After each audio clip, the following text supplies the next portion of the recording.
Hi, I'm Megan Niemeyer. I would like to answer some of the most frequently asked questions I get as a home builder.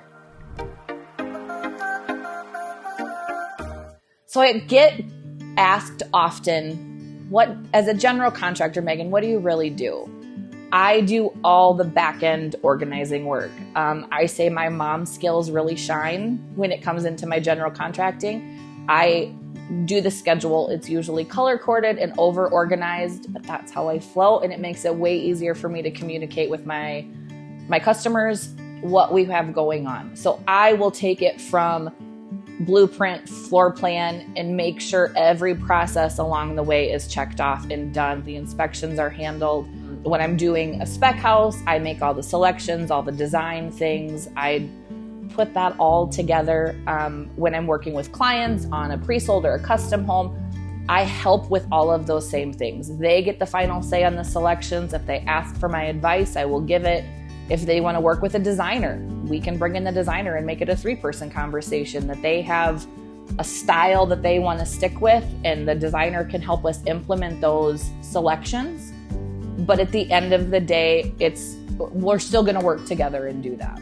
My first one is always having a finalized plan, because that is the Bible of our house build. Everyone works off of that floor plan. From obviously my framers building the house, my electricians need to know where they need to run wires, the plumbers need to know where things need to go.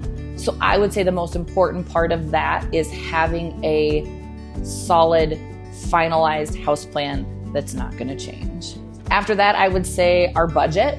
For me, I try to be as conscious with what we're spending on houses as we can, more so on the spec side of things, also for the client. Like, I don't want to come back 6 months, hey, we're almost done with your house. Oh, by the way, I need another $80,000 because we made all these changes and you weren't aware of it. So I'm very conscious on the budget when we're going through things. So that's probably the second thing. Part of organizing my budget is having some of those design selections made, knowing what carpet's going in. There's construction grade where it's good, but it's just a little cheaper. Then there's so many different levels of what you can bring into a home.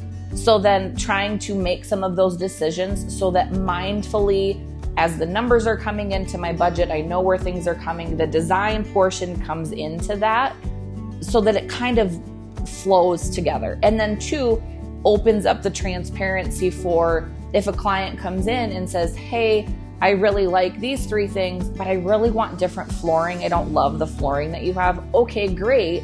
Here's the level that I have priced into my budget, which is this flooring. So we can go up or we can go down.